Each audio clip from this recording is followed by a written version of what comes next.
Boa tarde, meu nome é Gláucia Barros, eu sou diretora da Fundação Avina, no Brasil, e sou também integrante do Comitê Gestor da Estratégia Brasil ODS. A gente preparou essa sessão com muita atenção, né, com muita consideração ao momento que estamos vivendo. Queríamos, com vocês, né, conversar um pouco sobre as perspectivas que toda essa crise, né, esse ponto de inflexão nos apresenta, em relação às metas de desenvolvimento sustentável, mas especialmente considerando três ênfases, que são as ênfases que serão trazidas aqui pelos nossos convidados, né? A ênfase da segurança alimentar, a ênfase da educação e a ênfase da sustentabilidade da inclusão produtiva, né? Sabemos que a Agenda 2030 é uma agenda sistêmica, é uma agenda holística, que não pode ser lida, que não pode ser interpretada, e muito menos prospectada de forma fragmentada, mas sabemos também da relevância de alguns pontos de alavancagem, né, e é sobre isso que a gente quer conversar com os nossos convidados nessa tarde. A gente vai tentar fazer uma conversa aqui entre nós, mas também com o público, então já estimulo todo mundo a enviar aí seus comentários, suas perguntas, suas sugestões, pelo chat, e as pessoas aqui que estão nos apoiando aqui, a quem eu agradeço também, vão cuidar para que elas cheguem até nós, né? Então, vamos começar pelo Daniel.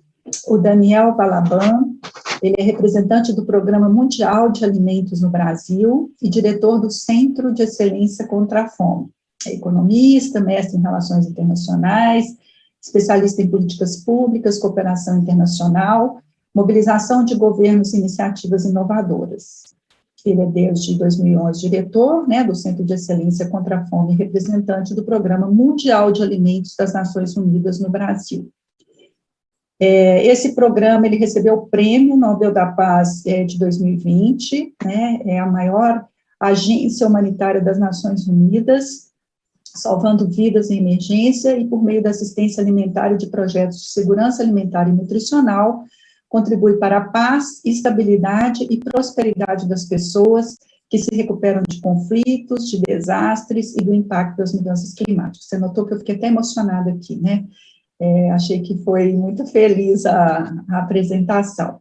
Então, Daniel, conta para gente, né, na perspectiva desse programa tão importante para o mundo, né, dessa grande esperança, né, que a gente tem no caso da segurança alimentar. O que vocês estão vendo, o que está emergindo em termos de necessidades, de potencialidades e também de desafios que impactam os Objetivos de Desenvolvimento Sustentável, por favor. Bom, muito boa tarde, obrigado, Gláucia, pela apresentação. Muito boa tarde ao João Marcelo, ao Rodrigo e a todos que estão nos acompanhando. Esse é um tema extremamente importante, por isso que a gente fez questão de estar aqui, poder participar, poder conversar com vocês sobre... Eu vou falar mais basicamente sobre o ODS 2, sobre o combate à fome, né, que é um dos grandes trabalhos que a gente tenta realizar através da nossa agência ao redor do mundo, e que, infelizmente, hoje é um tema que voltou à tona, né? Durante muitos anos, o mundo conseguiu chegar num rumo para tentar fazer com que no ano de 2030 a gente conseguisse, pelo menos, não eliminar totalmente, mas praticamente diminuir a números muito pequenos a questão da fome ao redor do planeta. Infelizmente, nos últimos 2, 3 anos, nós tivemos uma volta da inflexão da curva, o mundo como um todo voltou a ter pessoas, a ser crescente o número de pessoas em situação de insegurança alimentar e nutricional, e aqui no Brasil também. Hoje nós temos no mundo em torno de 690 milhões de pessoas que estão nessa situação, e aqui no Brasil, segundo as últimas pesquisas, em torno de 20 milhões de pessoas que agora, nesse momento, não têm alimentos para si nem para sua família. Então, a gente tenta primeiro entender o que aconteceu, por que, de repente, nós estávamos todos no planeta rumo a uma situação, né, na qual a gente poderia conseguir atingir um mundo com fome zero até o ano de 2030, e a gente teve uma inflexão na curva, voltamos a ter pessoas, aumentar o número de pessoas em situação de fome no planeta. O que aconteceu foi que a questão da fome ela é extremamente complexa. Não dá para a gente analisar ela fora das outras questões, né? A questão econômica, a questão desenvolvimentista, porque a fome ela é reflexo do quê? Reflexo do número de pessoas que estão abaixo da linha da miséria, do número de pessoas abaixo da linha da pobreza.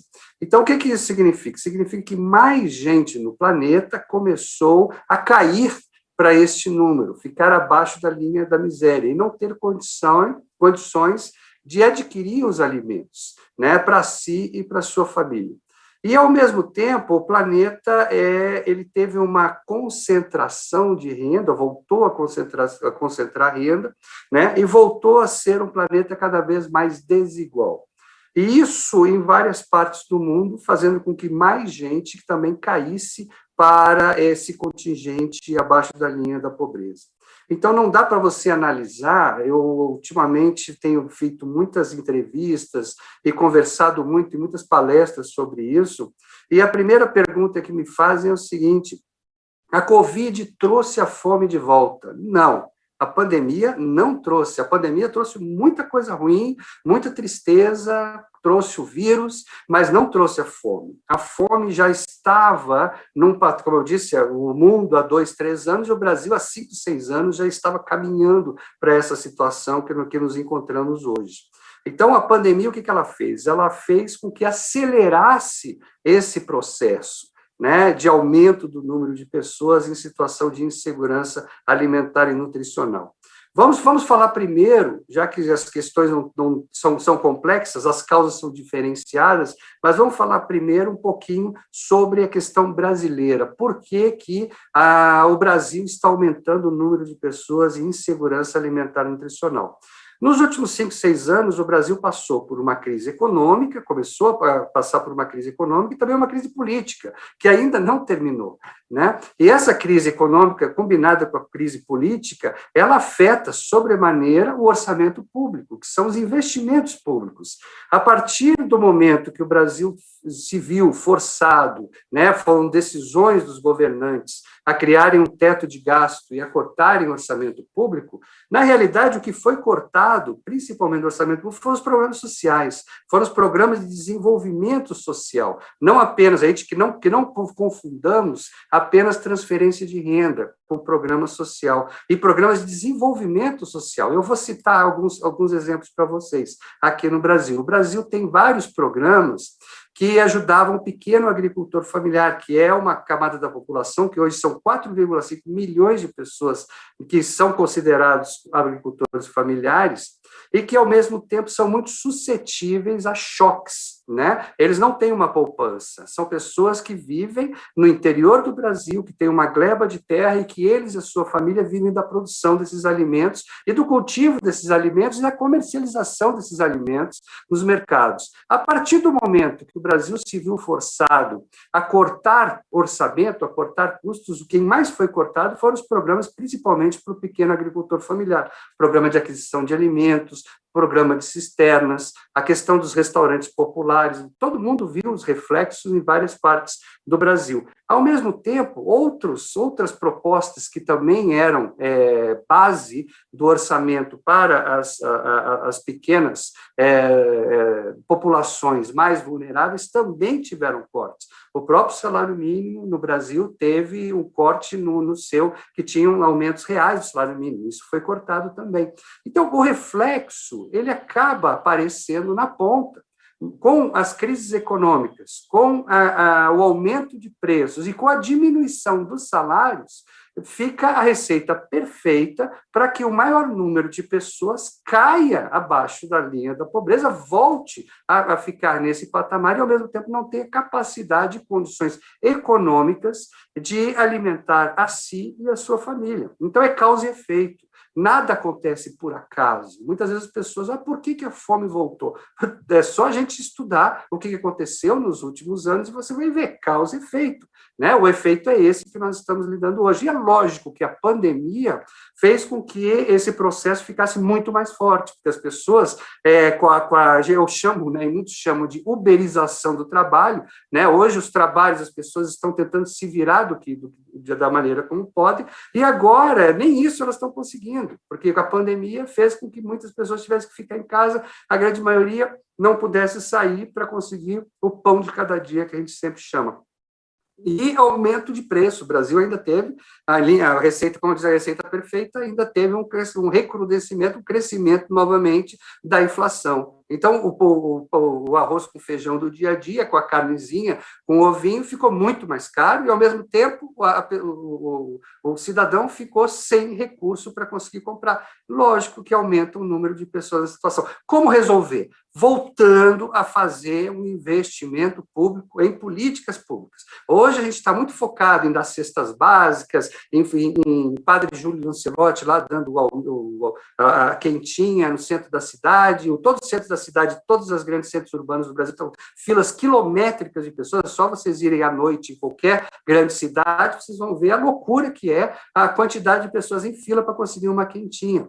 Então, isso está acontecendo. Logicamente, nós temos que nos mobilizarmos para ajudar essas pessoas, porque a fome não pode esperar, mas, ao mesmo tempo, nós temos que atacar as causas. E eu não estou vendo, neste momento, uma discussão séria sobre o ataque às causas de termos hoje 20 milhões de pessoas no país nessa situação. Então, isso está acontecendo aqui no Brasil, outros países estão atacando as causas, então eu vou finalizar dizendo que nós temos que pensar em voltar a investir em políticas sociais e políticas públicas para que a gente ataque as causas dessa situação e a gente volte a colocar o país no trilho do desenvolvimento sustentável e do combate à fome e à pobreza. Obrigado, Glaucia. Não, procurei respeitar os 10 minutos, Glaucia. Absolutamente disciplinado, você ainda teria mais um minuto, mas eu quero muito que a gente volte a conversar, Daniel, acho que vai ser bem interessante depois na nossa interação, conhecer as suas recomendações, enfim, né, as suas provocações também para aquilo que a gente, na Estratégia Brasil ODS, privilegia muito, que são as colaborações, né, como é que a gente promove essas mudanças, essa incidência em políticas públicas que você também apontou, promovendo também mais colaboração intersetorial, mas guarda isso aí que a gente já volta com você. Eu converso agora com o João Marcelo Borges, que é pesquisador do Centro de Desenvolvimento da Gestão Pública e Políticas Educacionais da Fundação Getúlio Vargas, diretor de projetos especiais do Impact Hub Brasília. Entre 2018 e 2020, foi diretor da estratégia política do Todos pela Educação, foi especialista em educação e consultor sênior em educação do Banco Interamericano de Desenvolvimento, entre 2011 e 2017, bem como especialista em inovação na mesma organização em 2018. Prestou consultoria ao Banco Mundial, Unesco, PNUD, bem como a empresas, organizações de sociedade civil e fundações privadas no Brasil e em outros países. Antes, foi coordenador de gestão estratégica na Secretaria de Assistência e Desenvolvimento Social do Estado de São Paulo, entre 2005 e 2007, e gestor de projetos na Secretaria de Gestão do Ministério de Planejamento, Orçamento e Gestão, entre 2000 e 2001. Então, uma bagagem grande em pelo menos 2 importantes setores, né, João Marcelo? Contar um pouco para a gente, então, essa sua perspectiva, né, especialmente considerando o tema da educação, como é que a gente está e como é que a gente fica considerando as metas da 2030. Muito obrigado, Glaucia. Boa tarde a você, ao Daniel, ao Rodrigo e a todos que nos assistem. Quero agradecer o convite em nome da Fundação Getúlio Vargas e do Impact Hub. Vou começar dizendo que, diferentemente do que falou o Daniel, né, que no caso do ODS 2, Pré-pandemia havia já um aumento dos problemas. No caso do ODS 4, que é aquele diretamente relacionado à educação, o que a gente percebia no mundo inteiro e no Brasil também era uma aceleração rumo às metas, né? Aos diferentes objetivos educacionais dispostos ali no ODS 4. Se a gente observar, por exemplo, o número de anos na escola dos países mais pobres do mundo vis-à-vis os países mais ricos, o gap entre eles se reduziu brutalmente da década de 60 até esse momento. Então, em termos de escolarização das populações, houve um avanço significativo. Mais e mais crianças estão nas escolas, o que é ótimo em si mesmo. Estar nas escolas já traz benefícios imediatos e alguns mediatos, né, de médio e longo prazo para as crianças e as comunidades. Por outro lado, o que aconteceu também nesse período é que, a despeito desse esforço de dar maior acesso às escolas, a qualidade da educação não acompanhou essa velocidade. E aí, quando nós olhamos para as aprendizagens entre os países mais ricos e os mais pobres, na verdade, a diferença aumentou nesse mesmo período.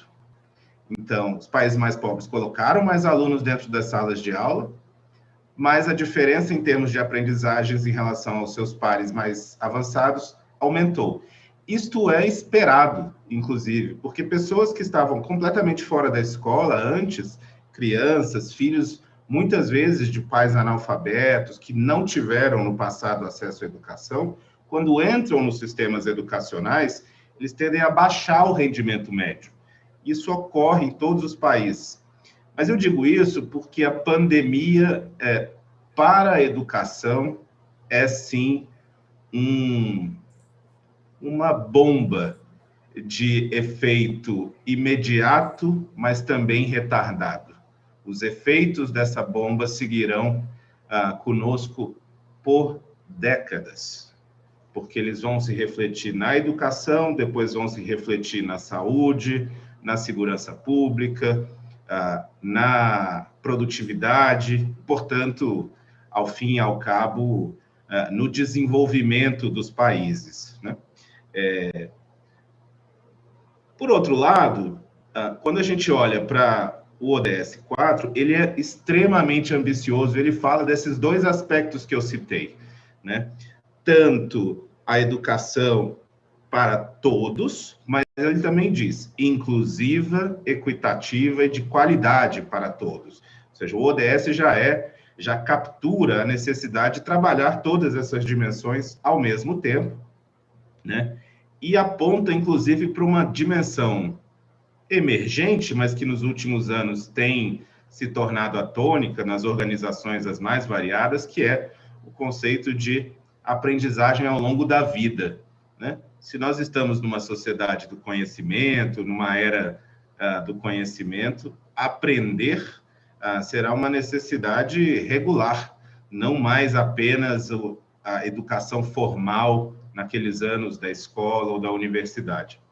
E aí eu queria destacar um pouquinho, Gláucia, para abrir aqui a nossa conversa, efeitos olhando para os diferentes níveis educacionais e etapas, né?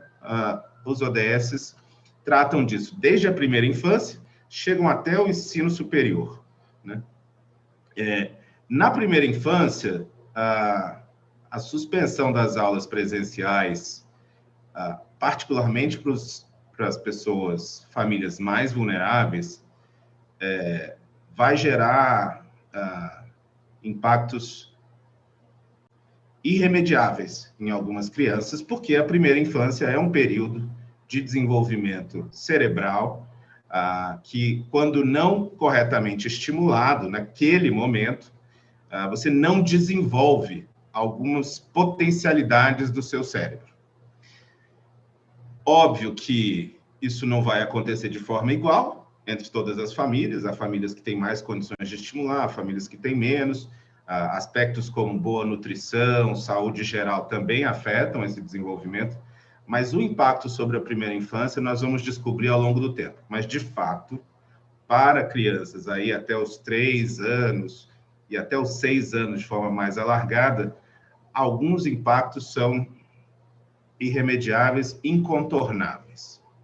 Por outro lado, a notícia boa é que nos últimos anos há avanços nas neurociências e a gente suplantou algumas ideias iniciais que antes davam quase uma visão fatalista sobre a primeira infância, né, do que aquilo que não tivesse se desenvolvido ali não seria mais desenvolvido no futuro. Isso já não é verdade, a gente já tem muitas descobertas que mostram, inclusive, a capacidade de elasticidade do cérebro em idade avançada, desde que associada a atividades que sejam prazerosas para o indivíduo e tudo mais. Então, é possível lidar com isso depois. Alguns elementos não, mas isso não impede as crianças de aprenderem, se desenvolverem como adultos saudáveis, produtivos. Quando a gente olha para ensino fundamental e ensino médio, os efeitos sobre a aprendizagem começam a aparecer no mundo. Eu mesmo escrevi algumas colunas sobre isso, mas aqui a gente tem mais tempo para lidar com eles, porque estamos falando de um percurso de 12 anos, né? Então, vai ser possível trabalhar com eles. Vai ser difícil, porque as perdas são grandes, mas a gente pelo menos tem um período onde as crianças e adolescentes tendem a ficar na escola. Vão ter que fazer muito esforço, há muito aumento da evasão projetado, mas é mais plausível. O grande risco, Glaucio, e assim eu termino essa primeira intervenção, está nos jovens, no final do ensino médio, no ensino superior. Porque para os jovens, sair da educação formal faz com que o seu custo de oportunidade para retornar depois seja muito alto. Jovens que saírem do ensino fundamental no 2º ano, no 3º, ou que saírem no 1º, 2º ano do ensino superior, dificilmente voltarão aos estudos. Então, encerro aqui dizendo, todos são importantes, mas o mais urgente é uma agenda para esses jovens, porque se nós os perdermos, nós teremos perdido boa parte do investimento feito por eles e pelo país até esse momento, e dificilmente nós os resgataremos. Muito obrigado. Grata a você, João Marcelo.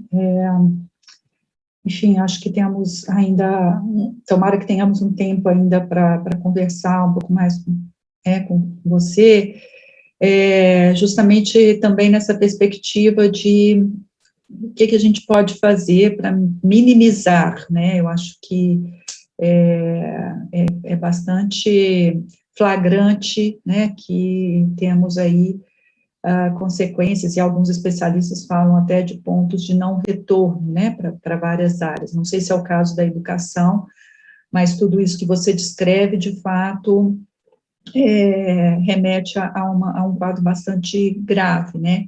Vamos ver se a gente consegue também te escutar sobre recomendações e inspirações que possam nos desviar, né, para outro caminho desse grande ponto de inflexão. Muito obrigada pelas suas considerações. E a gente passa agora a conversar com o Rodrigo Castro. O Rodrigo é biólogo, tem 20 anos de experiência na gestão de projetos ambientais e de sustentabilidade, e 14 de experiência no apoio a programas corporativos de sustentabilidade. Eleito a Ashoka Fellowship em 2007, é ex-presidente da Associação Nacional de Reservas Privadas e fundador da Associação Estadual de Reservas Privadas do Ceará.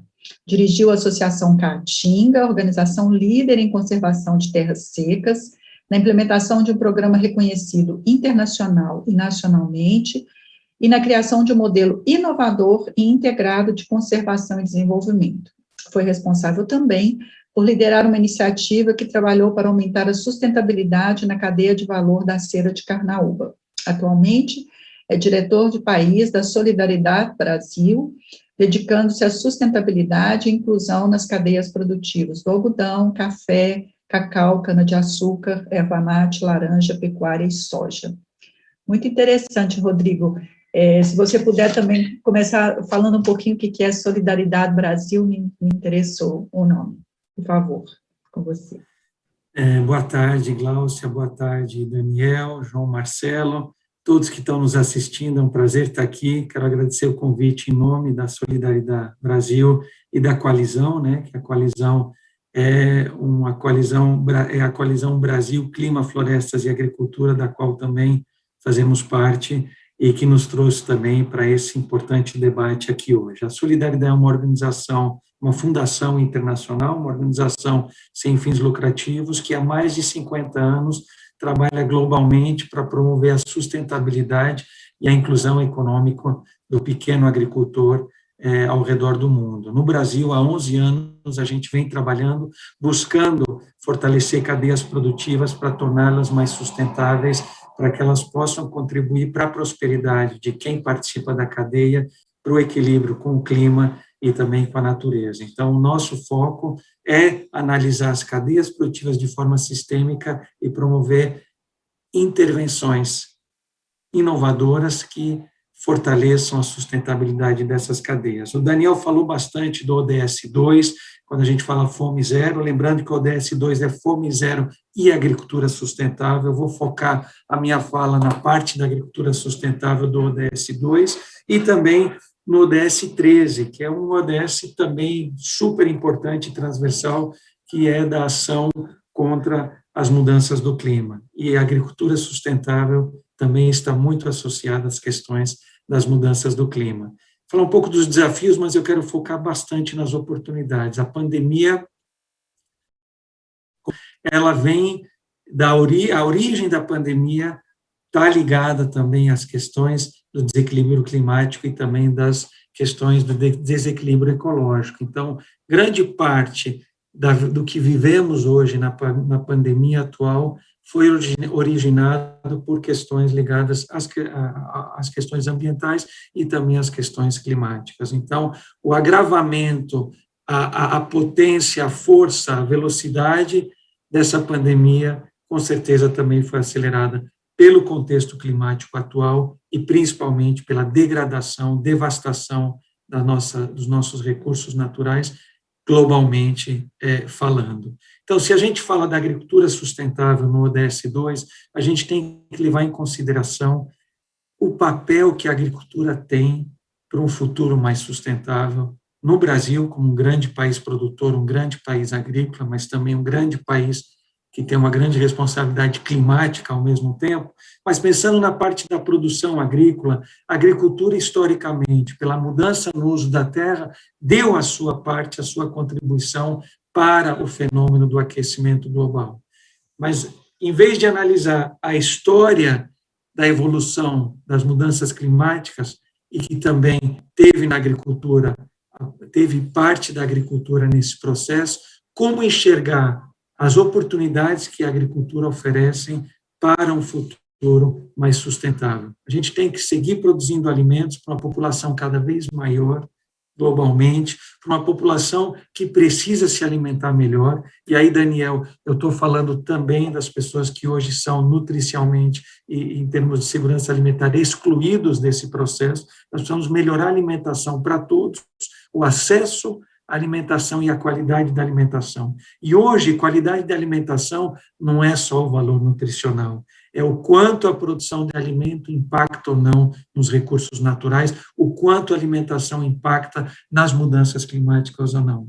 O alimento do futuro tem que ser um alimento de baixo carbono, porque isso beneficia a todas as sociedades. O alimento do futuro tem que ser produzido de forma mais eficiente, utilizando os escassos recursos naturais da forma mais inteligente, mais racional possível. O futuro depende, e o futuro nós estamos sendo despertados, Glaucia e colegas, de forma forçada, se vocês querem, foi um grande alerta à pandemia para redirecionar os nossos esforços olhando para o futuro. Se não queremos passar por outras situações similares e devastadoras como essa, em termos econômicos, sociais, em termos globais, nós temos que buscar um futuro da economia verde, um futuro inclusivo, um futuro onde a gente reduz o gap entre os mais ricos e os mais pobres, onde a gente promove uma economia inclusiva de baixo carbono e uma economia que promova a regeneração da agricultura, onde a gente tenha a possibilidade de produzir melhorando a nossa gestão dos recursos naturais. Então, os desafios são imensos, mas a agricultura teve, nesse período de pandemia, houve um impacto muito forte na agricultura, principalmente na redução geral do padrão de consumo. Com o arrefecimento econômico global, e no Brasil nós já vínhamos, como o Daniel bem apontou, num processo de crise, tentando sair da crise econômica, e nós fomos paralisados por essa pandemia, nós tivemos a perda de renda e trabalho para muitas famílias, principalmente de pequenos produtores, agricultores familiares que perderam oportunidades de comercializar o seu produto, que é essencial para a vida das famílias que dependem da agricultura como atividade econômica principal. Por esse lado, o desafio foi muito grande. Por outro lado, o mundo está despertando e os investimentos estão apontando que a promoção de uma agricultura de baixo carbono precisa ser mais incentivada e mais apoiada. Então, a pandemia nos despertou por uma urgência maior ainda para uma produção mais sustentável e, leia-se, uma produção climaticamente eficiente. A gente precisa melhorar os padrões de produção. No caso do ODS 13, de ação contra a mudança do clima, nós temos dois movimentos que, pode-se dizer, vai um na contramão do outro. Lamentavelmente, o Brasil tem se destacado internacionalmente como um país que tem aumentado muito a sua degradação ambiental e que tem contribuído muito para o aquecimento global, principalmente pela destruição e a queima das florestas brasileiras. Eu estou falando da Amazônia, mas eu vou ampliar esse escopo para todas as vegetações nativas que cobrem o nosso país. O país é um país que ainda tem remanescentes florestais significativos, olhando para o mundo como um todo. Mas nos últimos anos, nós, também durante a pandemia, nós conseguimos acompanhar um crescimento muito grande no desmatamento no Brasil. Isso, refletido globalmente, representa para o mundo e para o Brasil uma contramão, porque o Brasil, nas grandes questões climáticas, sempre participou, esteve presente, participou de importantes mecanismos de baixo carbono, do desenvolvimento de princípios para uma economia verde, e o Brasil tem mostrado que a gente está na contramão. O Brasil precisa despertar para o seu papel como grande regulador climático do planeta e precisa, nessas oportunidades, trazer o investimento e as parcerias necessárias para que a gente possa 100% viver esse papel ou realizar o papel de grande ator na agenda climática global. O Brasil precisa despertar e precisa fazer a sua parte para mitigar e adaptar o Brasil e o mundo às mudanças climáticas. Então, as mudanças climáticas são um reflexo do que a pandemia, são umas das causas da pandemia, junto com o desequilíbrio ecológico, e também o aquecimento global, as mudanças climáticas foram, num primeiro momento, desaceleradas pela desaceleração das economias no mundo, pela paralisação criada pela pandemia, mas isso não durou o suficiente e nós já retomamos um grande processo de emissões, seja da indústria, seja da geração de energia, seja da mudança do uso da terra.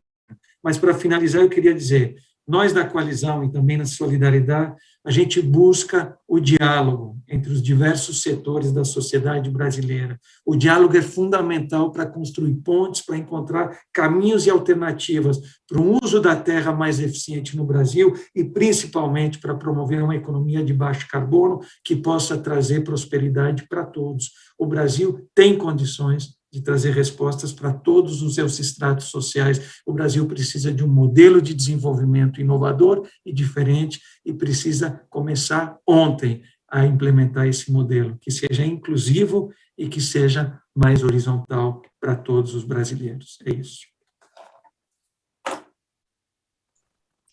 Muito obrigada, Rodrigo, e desculpe eu não ter mencionado a sua vinculação com a Coalizão Clima, Floresta e Agricultura. A Vina também faz parte desse grupo, é muito valioso, né, enquanto, exatamente nessa tessitura que você acabou de comentar, né, onde a gente se encontra para dialogar, diálogos prospectivos, propositivos, né.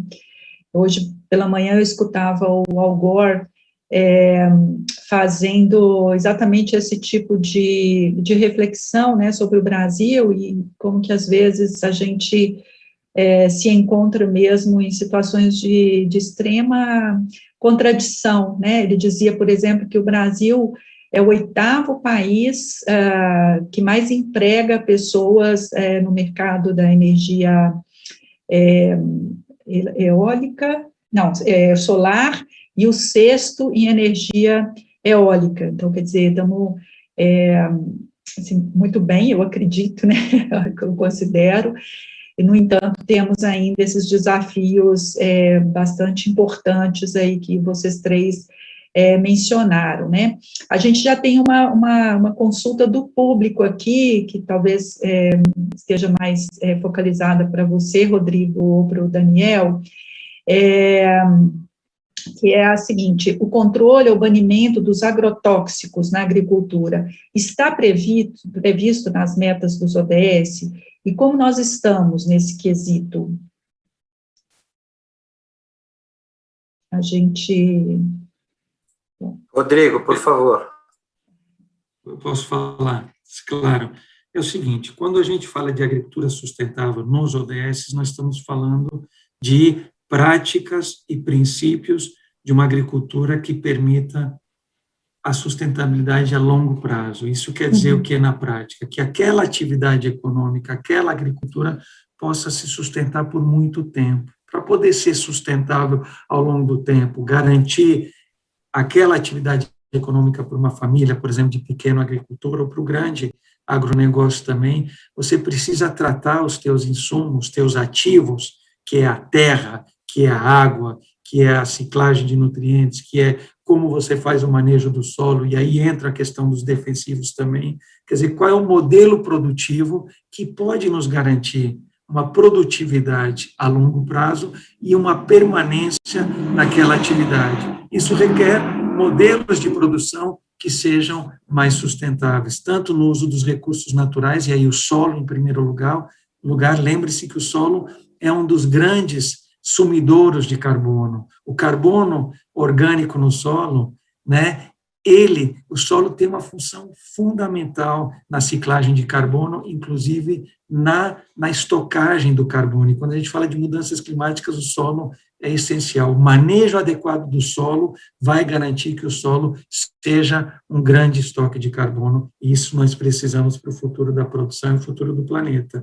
A questão dos defensivos, especificamente, a tendência do mundo é ter um uso cada vez mais controlado, cada vez mais eficiente e, além disso, cada vez mais reduzido dos defensivos conhecidos tradicionalmente, historicamente, que são os ativos químicos que fazem o combate às pragas ou que são utilizados, por outro lado, para a fertilização do solo. Quando a gente fala de agricultura regenerativa ou de regenerar a capacidade do solo de ser um sumidouro de carbono tão essencial nos tempos de hoje, nós precisamos buscar alternativas que não se baseiam em cima de uma agricultura fortemente baseada em defensivos, em agrotóxicos. A gente busca uma agricultura que usa o manejo integrado desses produtos e o manejo reduzido de agrotóxicos. Mas é só possível atingir grandes produtividades com o uso de agroquímicos?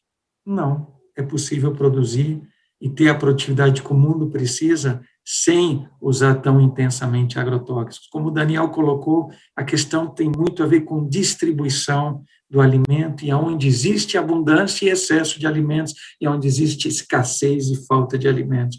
O mundo vive uma crise de desigualdade, onde não há acesso aos mesmos insumos e aos alimentos de forma uniforme no mundo. Uns sofrem de fome, os outros sofrem de obesidade. Esse é o nosso mundo. Os agrotóxicos não são a resposta para isso, são parte de um problema. Então, a possibilidade de produzir alimentos para 10 bilhões de pessoas em 2050, ela existe mesmo reduzindo-se o uso de agrotóxicos na agricultura. E a gente, é sempre bom lembrar, né, que aquilo que a gente falou no início aqui, né, a Agenda 2030, ela é uma agenda sistêmica, né, então as metas, as recomendações, por exemplo, com relação a esse tema que foi trazido pela nossa audiência, elas estão não só no capítulo específico, né, de uso do solo, de preservação, mas também na saúde, mas também na alimentação. Então, por isso que a gente sempre fica insistindo muito, né, nessa compreensão holística, né, dos Objetivos de Desenvolvimento Sustentável, porque sem isso a gente realmente não vai alcançar a mudança de patamar, né. E aí, isso me dá gancho para uma outra pergunta que também vem da audiência, que é se existe alguma carta de compromisso com os ODS que poderia ser assinada pelos governantes com vistas ao alcance das metas acordadas com cada realidade.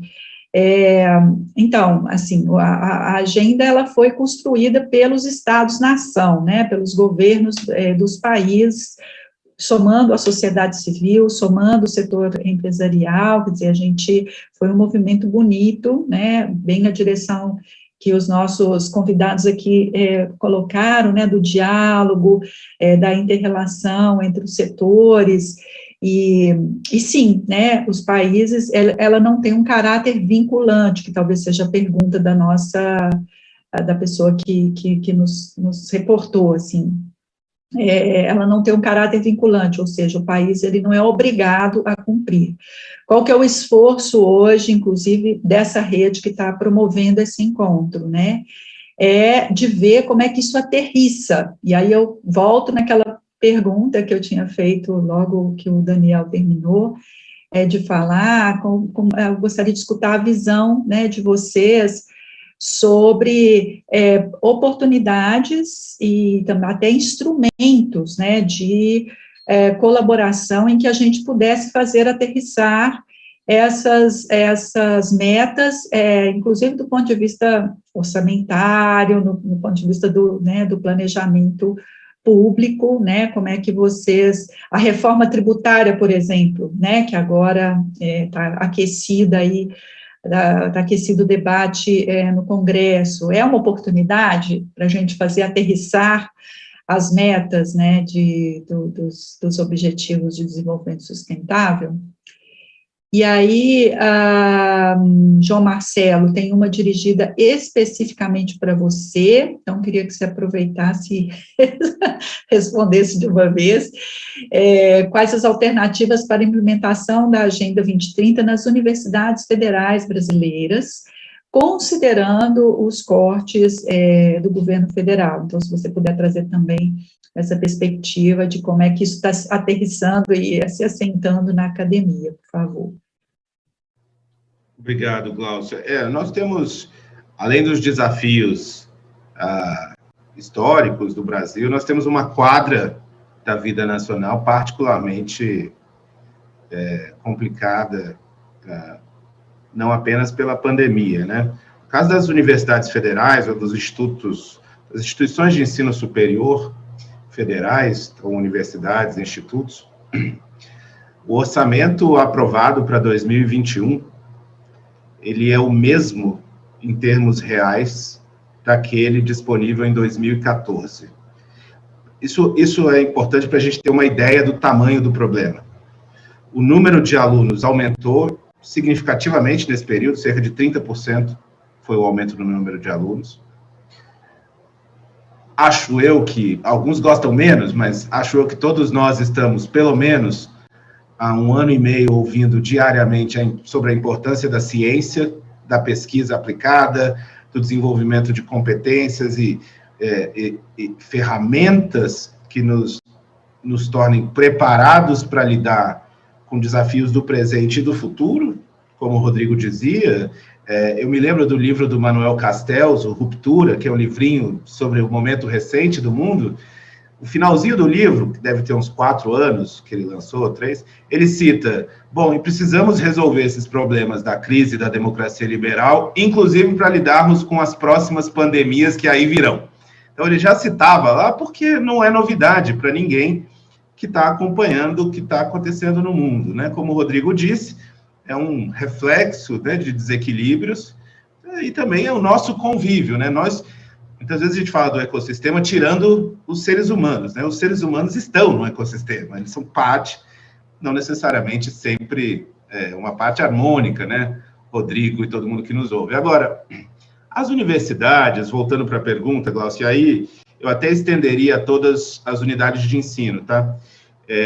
Porque as universidades têm uma produção muito grande. Eu estou dialogando com algumas agora, em alguns estados do Nordeste em particular. A quantidade de programas de extensão que foram aumentados, inclusive durante o período da pandemia, com voluntários, é incrível. Óbvio que se houvesse mais recursos, talvez eles pudessem ser mais robustos.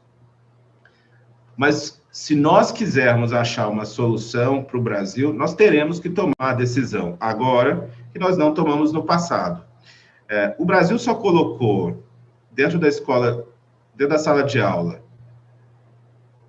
na década de 80, o mesmo percentual de alunos que o Chile colocou em 1930. Então, se a gente chega atrasado para a festa, a gente não vai pegar a melhor parte dela. É isso que aconteceu na educação. Isso aconteceu com segurança alimentar também, que o Daniel falou. Nós demoramos muito tempo como sociedade para dizer isso não é aceitável. O impressionante da nossa sociedade é que quando a gente toma essas decisões e dado o acúmulo de capacidade, conhecimento que o país tem interno e as conexões, como você dizia, Glaucia, super importantes, né? Estabelecer os canais múltiplos de cooperação com todos os atores, sem dogmatismos, nós temos mostrado uma capacidade de gerar soluções razoavelmente rápidas. Daniel pode falar muito melhor que eu sobre o caso da segurança alimentar. A educação foi isso também. Então, eu ainda sou um otimista, ou um pessimista cético, um otimista cético, como diria o Hobsbawm, ele se dizia um otimista cético. Otimista porque senão ele não acorda, cético porque ele diz que, bom, eu vivi o século XX, né? Então, guardar um certo ceticismo é importante. Mas eu acho que a gente tem muita potência. E temos algumas oportunidades também trazidas por esse momento, Glaucia. Eu vou terminar aqui citando essas para não tomar mais tempo. Então, acho que nós vamos, como sociedade, não só no Brasil, mas em outros lugares, valorizar muito mais o papel dos professores depois da pandemia. E isso é uma oportunidade para valorizar a sua profissão e a centralidade dessa profissão para os países. Creio que escolas, alunos, professores aprenderão a usar tecnologia de uma maneira eficaz, então sairão daquela ideia de que tecnologia é uma panaceia, ou tecnologia não presta para nada, e aprenderão com o uso, que é a melhor forma, na prática, de aprender. Então, vamos conseguir identificar aquelas ferramentas que mais aprendizagem trarão para os alunos. Aprendemos também, e isso é super importante, que ensinar e aprender não se dá apenas na escola, não se dá só no prédio. Então, e esse é um conceito básico das universidades no mundo, né, desde a sua criação. Então, eu acho que as universidades terão um papel fundamental olhando para frente, porque são elas que vão nos preparar para as novas profissões, são elas que vão desenvolver as novas habilidades. Mas no caso da educação, gostaria de terminar com pelo menos um alerta, que eu tenho visto os debates muitas vezes muito acalorados. O Brasil está num momento, o mundo talvez muito extremado, que é importante a gente saber diferenciar senso de urgência de fatalismo e visão apocalíptica das coisas. Então, quando eu digo que há problemas sérios trazidos, sequelas verdadeiras de médio e longo prazo trazidas para a educação pela pandemia e pelo nosso descaso histórico, mas eu também estou dizendo que a gente tem aprendizagens recentes, a gente tem oportunidades novas de recursos, de experiências de sucesso no Brasil. A gente precisa saber diferenciar o que é urgência, e aí requer consistência, planejamento e implementação segura e correta, do que é uma visão fatalista e cataclísmica, que parece que desativa os agentes, desmobiliza e, inclusive, desumaniza, porque o poder das soluções está na mão dos sujeitos, não está na mão de algum elemento externo. Então, acho muito importante que a gente tenha isso em mente, não só para a educação, mas para todos os ODS, porque a tarefa ainda está conosco, não está com algum ente externo. Ótimo conselho, João, muito obrigada. A gente está caminhando aqui já para o final, e aí eu quero encaminhar uma pergunta para o Daniel, que chegou também da nossa audiência, e aí, Daniel, se você puder responder e já fazer, né, uma amarração aí dentro da sua perspectiva do momento, e depois a gente passa para os outros dois e a gente encerra. A pergunta é a seguinte: você acha melhor o município produzir o seu próprio alimento para vender mercadorias mais baratas aos consumidores cadastrados na prefeitura? É uma pergunta sobre compras públicas locais, eu acho. Bom, muito bem, obrigado, Cláudia. Eu acho que a fala do João Marcelo, do Rodrigo, são perfeitas, né? Eles colocaram exatamente tudo que a gente está passando por esse momento. Principalmente, o João Marcelo acabou de colocar que o Brasil ele tem respostas muito rápidas, e é um dos países que eu fico impressionado. Eu trabalho com muitos países do mundo, meu trabalho é viajar e ajudar países do mundo a criarem soluções, exatamente no combate à fome, combate à pobreza, e a gente vê como eles são mais travados. O brasileiro ele tem uma capacidade enorme. Então, quando o Brasil decidiu acabar com a fome e a pobreza, quando o Brasil decidiu sair do mapa da fome, em pouquíssimo tempo o Brasil saiu. Por quê? Porque a própria sociedade veio junto com as políticas públicas. As políticas públicas foram criadas, a sociedade ela se aproximou dessas políticas públicas, ela adotou essas políticas públicas e elas funcionaram muito bem. Infelizmente, o Brasil ainda sofre, eu acho que a nossa democracia ainda é muito jovem, e a gente ainda sofre daquele erro de achar que uma política de um governo XYZ não deve ser continuada pelo governo W, porque tem a cara do XYZ. Então, ele não continua, mesmo sabendo que ela é uma política exitosa, que trouxe bons resultados, mas não, eu tenho que acabar porque ela está ligada a governos passados. Isso é algo que já acabou em várias partes do mundo. Então, na hora da gente superar isso, política de Estado, ela deve ser aperfeiçoada. Se você vai acabar, tem que colocar outra melhor no lugar. A gente não pode aceitar que cheguem e digam, vou acabar simplesmente porque quer acabar. Não, a sociedade tem que começar a exigir. E aí vem aquela questão, a gente não trabalha, o Brasil, ele tem um orçamento público que é debatido dentro do Congresso, e a população não discute orçamento público. Outros países do mundo, eles discutem na mesa de bar, eles discutem no dia a dia, quando saem, as famílias no café da manhã discutem. No Brasil, ninguém fala sobre isso. Quando eu falo sobre o orçamento público, as pessoas elas nem sabiam que existiam determinadas atividades, determinadas ações. Então, está na hora do Brasil se apropriar das suas políticas como suas, e são políticas de Estado. Então, para a gente conseguir resolver os problemas da nação, para que o Brasil realmente se desenvolva, as pessoas têm que fazer parte dessa solução.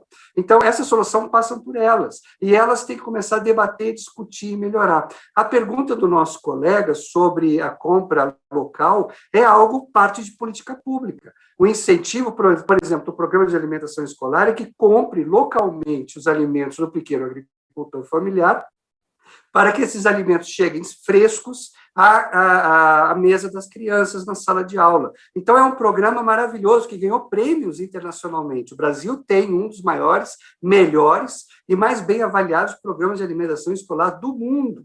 A gente fala pouco, né? E a gente acaba não cuidando muito desse programa para que ele não caia também no esquecimento e não comece a definhar. A gente tem que lutar pelo programa e defender esse programa com unhas e dentes, como outros, programa de aquisição de alimentos, como eu falei, programa de sistemas, são programas públicos, são políticas públicas, né? E o mais importante, para a gente conseguir resolver o problema de uma vez por todas da fome, a gente tem que trabalhar a questão do ODS 10, que é o combate às desigualdades, como o Rodrigo falou, está tudo intrinsecamente ligado. A gente nunca vai conseguir resolver o problema da fome se a gente não trabalhar políticas públicas que combatam a desigualdade. E combater a desigualdade não é apenas fazer o país crescer, como muitos pregam. Assim que o PIB crescer, assim que a economia crescer, todos vêm junto. Não vem. A gente já viu que não funciona dessa forma.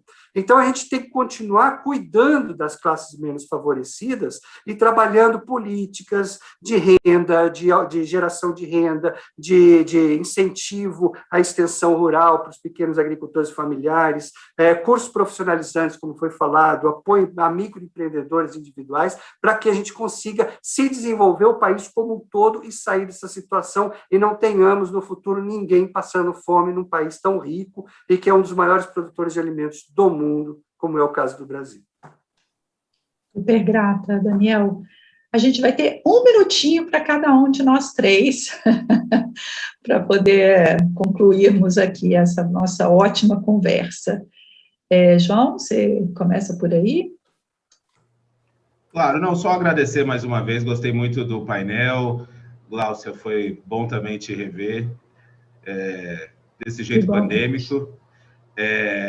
Mas eu só queria reiterar isso, assim, o mundo, o Brasil tem inúmeros desafios, a pandemia acelera algumas tendências, traz alguns outros desafios, acentua muitos outros, mas eu sigo confiante de que nós temos os recursos humanos, técnicos, financeiros, gerenciais e científicos para equacioná-los e enquadrá-los. Não estou querendo dizer que tudo isso basta decisão política, mas decisão política é muito importante e depois nós temos que nos juntar. Então, o que eu termino conclamando, assim, reiterando o que eu disse, não nos deixemos confundir o senso de urgência com uma visão apocalíptica, porque senão a gente desiste e não dá. Agora os desafios são maiores e tem muita gente que precisa de quem pode e deve liderar soluções nesse momento. Muito obrigado mais uma vez. Grata a você, João. Essa foi a frase assim, do dia para mim. Muito bom. Rodrigo? Não, só rapidamente agradecer e dizer que os ODS, os 17 ODS, estão todos intrinsecamente ligados uns aos outros. A visão do mundo é sistêmica, nós somos um sistema, nós somos um ecossistema social e natural, tudo interage e tudo depende um do outro. Então, essa visão sistêmica nos permite, e a grande oportunidade, como disse o Daniel, o João Marcelo e a Gláucia, se você ataca de frente um desafio, um ODS, você está contribuindo para o desenvolvimento dos outros. E não confunda desenvolvimento com crescimento. PIB é uma métrica, como o Daniel bem disse, mas só crescem quando o PIB cresce aqueles que estão preparados para crescer e que têm as pré-condições de aproveitar as oportunidades que esse crescimento pode ou não proporcionar. O Brasil é um país agroclimático, é uma potência agroclimática. Ela é boa, ela é forte no agro, tanto na tecnologia, no conhecimento de ponta, em produzir alimentos, e também tem uma enorme responsabilidade climática. Temos que fazer do nosso país um país duplo, que a gente chama de potência agroclimática, forte no clima e na regulação do clima, e forte nas soluções de sistemas alimentares para o futuro do nosso planeta. O Brasil pode, já fez, pode continuar fazendo e tem que fazer melhor no futuro. E nós vamos fazer juntos isso. Excelente, Rodrigo, otimismo cético, como nos recomendou o João Marcelo. Bom, eu também agradeço muito a vocês três, acho que trouxeram, né, muitas contribuições, e contribuições muito harmônicas com realmente esse espírito que a gente, com o qual a gente construiu esse festival. Agradeço muito, agradeço a nossa audiência, que trouxe boas perguntas, que também, né, nos orientam a pensar juntos, e a gente segue, né, a gente segue perseguindo aí não só os desafios, mas especialmente as oportunidades que essa sindemia, né, que é o quadro que os especialistas hoje estão indicando que a gente está passando, né, uma mistura de pandemias, né, possa ser realmente um ponto de inflexão, mas que nos leve para um caminho melhor, né, para uma retomada mais justa, mais sustentável e mais democrática, especialmente. Agradeço a vocês, a quem nos convidou, e a todos que trabalharam aqui para que a gente pudesse estar. Olha, não caiu nenhuma vez, pelo menos aqui para mim, foi muito bom, muito obrigada. Um abraço, uma boa tarde. Obrigado, boa tarde.